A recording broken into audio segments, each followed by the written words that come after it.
లక్ష్మారావు గారు ఉన్నారు. లక్ష్మారావు గారు గుడ్ ఆఫ్టర్నూన్ అండి.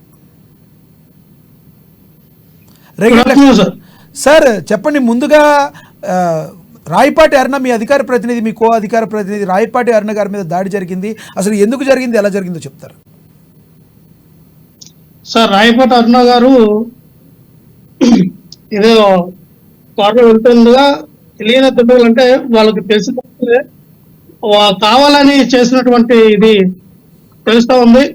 ఇప్పటి నుంచో మరి టార్గెట్ గా రాయపాటి అరుణ గారిని మరి బాధించాలి, హింసించాలి, ఈమెను కొట్టాలన్న ఒక ప్రాతిపదికన వాళ్ళు దాడి చేసినట్టుగా మనకు కనబడుతూ ఉంది. ఎందుకంటే ప్రజాస్వామ్యంలో ఇటువంటి దాడులు కరెక్ట్ కాదండి.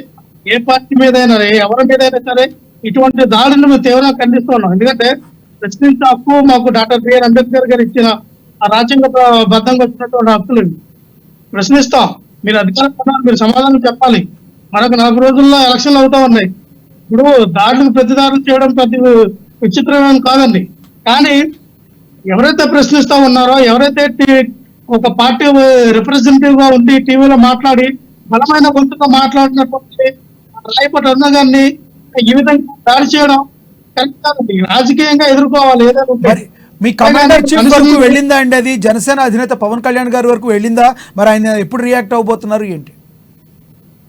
అవుతారు సార్. ఈ రోజున మా పురంధేశ్వరి గారు, మా చంద్రబాబు నాయుడు గారు ఇంట్లో పవన్ కళ్యాణ్ గారు వీళ్ళందరూ కూడా ఈ రోజున భేటీ అయ్యారు.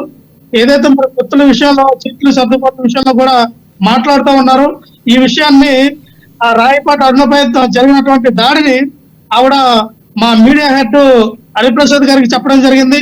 అలాగే అజయ్ కుమార్ గారు కూడా చెప్పడం జరిగింది. వాళ్ళు పవన్ కళ్యాణ్ గారికి ఇన్ఫర్మేషన్ ఇవ్వడం జరిగిందండి. ముఖ్యంగా చెప్పండి, కూడా స్పందిస్తారు. మధుకర్ గారు మాట్లాడింది వినుంటారు మీరు.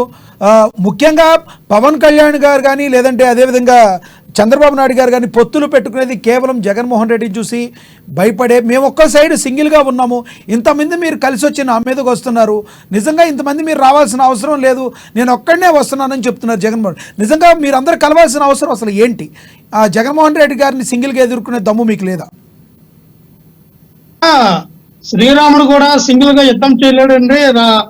ఇప్పుడు రావణాసుడితో రాముడు కూడా సింగిల్ గా యుద్ధం చేయలేడు అంటారా? కానీ రాముడికి యుద్ధం చేయడానికి చాలా మంది వానజాదేవుని చాలా మంది కూడా సపోర్ట్ గా నిలబడ్డారు ఆ రోజుల్లో. ఎందుకంటే ఈ రోజున ఒక బలమైన ఆ మానసు లాంటి వ్యక్తిని ఎదుర్కోవడానికి మాకు కూడా శక్తులందరూ కూడా ఒక శక్తుల కలయిక జరుగుతూ ఉంది. ఈ రోజున మీరు రామాయణం చెప్తుంటే, లక్ష్మారావు గారు మీరు రామాయణం చెప్తుంటే జగన్మోహన్ రెడ్డి గారు భారతం చెప్తున్నారు, ఆయన అర్జునుడు అని చెప్తున్నారు. మరి ఆయన అర్జునుడు కాదంటారా? అర్జునుడు ఏదైనా గురు చూసి కరెక్ట్ గా గురుకి బాణం ఎక్కించి కొడతాడండి. ఈ అర్జునుడికి కళ్ళు లేను కబు అది జగన్మోహన్ రెడ్డి చెప్పిన పేరు. ఆయన కళ్ళు ఆ టార్గెట్ ని రీచ్ అవ్వలేడు, కొట్టలేడు. ఈయన అర్జునుడు అని చెప్పుకుంటే సరిపోదు కదా. అంటే 2019లో ఆయన టార్గెట్ రీచ్ అయ్యారు కదండి. 2019లో ఆయన టార్గెట్ ఏదైతే సీఎం అవ్వాలనుకున్నారో